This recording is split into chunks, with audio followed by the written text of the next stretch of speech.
Hey guys, welcome back to another episode of Wristwatch Wednesday. Today we have this beautiful Citizen Eco Drive watch. This is something else. This is the one in the collection that viewer Matt contributed to.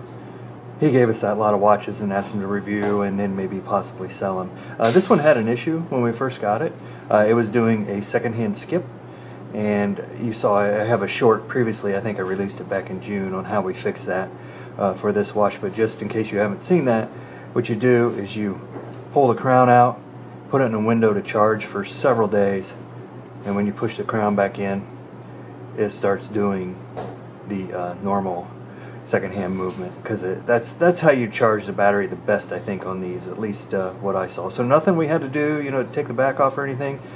This is a solar watch, like all the other Citizen Eco Drives, I guess. Very nice watch, 100-meter water resistance. Very nice office watch. I'll call it two-tone gold, silver, and we have a gold dial with some texture in it, and then gold hour markers. I'll call them non-numeric hour markers.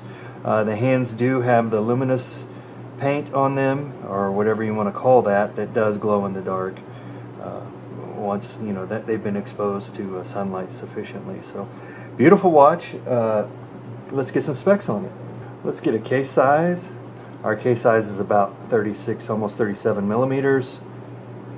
Our thickness is about 9. Our lug to lug is about 37, 38 millimeters, and then our lug width on this band is going to be a total guess. It's about 19.6 millimeters. Like I said, beautiful watch, has a great clasp, great locking clasp. There's not a lot more to say about this one. It was a pretty easy fix. Again, just pull the crown and set it in the window to charge. If you want to go over time setting real quick, we can do that. We have one out. Oops, I'm sorry, I got 2 out on that one.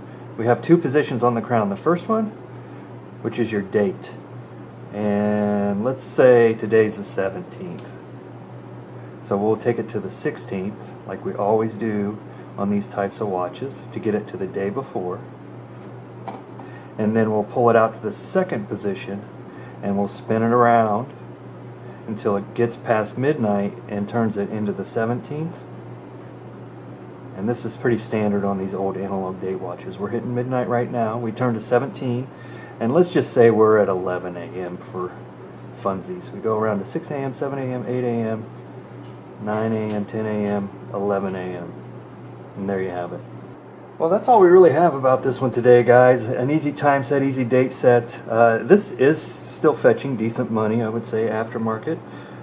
So, we'll have to see what Matt wants to do with this. I don't know if he knew that was fixable or not, but to me this was a pretty easy fix. So I'll get some macro shots of this, shots on the wrist, and we'll see where we go from here. Thanks for watching. We'll see you next time.